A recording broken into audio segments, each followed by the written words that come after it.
দেখো একটু একটু দেখো, কালারটাও দেখো কি সুন্দর হয়েছে, খেতেও ভালো হয়। কেন এত ঘি পড়েছে তো খেতে ভালো হবে। তোমরা একবার হলে এটা বানিয়ে দেখবে। এখন আমি এটাকে হয়ে গেছে আমার। এখন আমি কি করছি, ঘি দিচ্ছি, সুজি করব।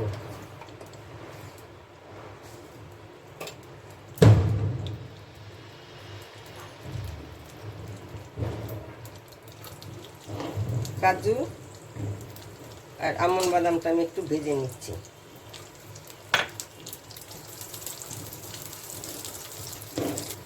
এখন এর মধ্যে আমি কিশমিশটা দিয়ে দিচ্ছি। কিশমিশ তো বেশি সময় লাগে না ভাজতে, ওই জন্য কিশমিশটা আমি একটু পরেই দিয়েছি।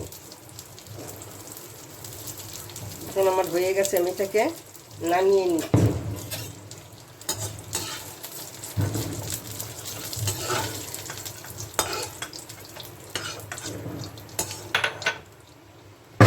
এখন এখানে আমি ঘি দিচ্ছি। এখানে আমি অল্প নারকেলটা একটু ভেজে নিচ্ছি। আগেই ভাজার দরকার ছিল, আমি ভুলে গেছি, এখন আমি দেখলাম। এর মধ্যে আমি একটু নারকেলটাকে ভেজে নিচ্ছি। আমি 1 কাপ সুজি নিয়েছি।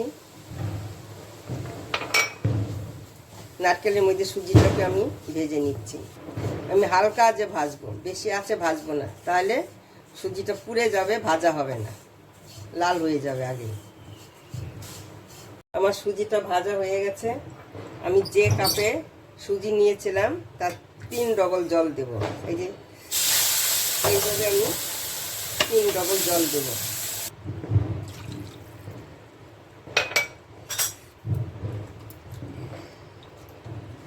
আমি অল্প ফুড কালার দেব, তাহলে দেখতে সুন্দর হবে।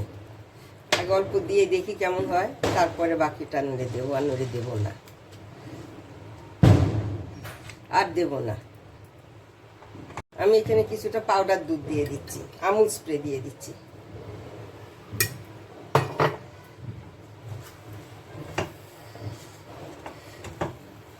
আমি জলে গুলে দেইনি, এমনি দিয়েছি। তোমরা জলে হলে গুলে দিতে পারো, আমি জলে গুলিনি। আমি এখানে পরিমাণ মতন চিনি দিয়ে দিচ্ছি। যে যেমন খাবে, সবাই তো চিনি সমান খায় না, ওই জন্য আমি পরিমাণ মতন আমি চিনি দিয়ে দিলাম। আমার পরিমাণ মতন আমি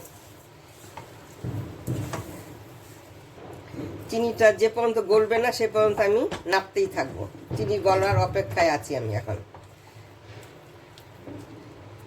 আমি এখানে এলাচ দিচ্ছি।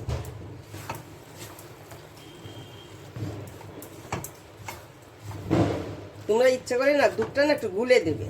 এই যে আমার একটু গিট গিট হয়ে আছে, ওই জন্য বলছি গরমের মধ্যে দুধ পড়লো, আমুল স্প্রে তো পাউডার দুধ, একটু গিট গিটে হয়ে যায়।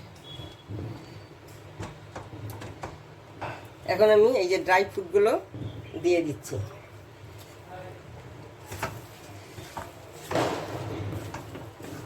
আমার এটা হয়ে গেছে। এখন আমি এটাকে একটু ঘি দেব, ঘি দিয়েই নামিয়ে দেবো। আর একটু ঘি দেব, এখানে একটু ঘি আছে, এই ঘিটা আমি দিয়ে দিচ্ছি।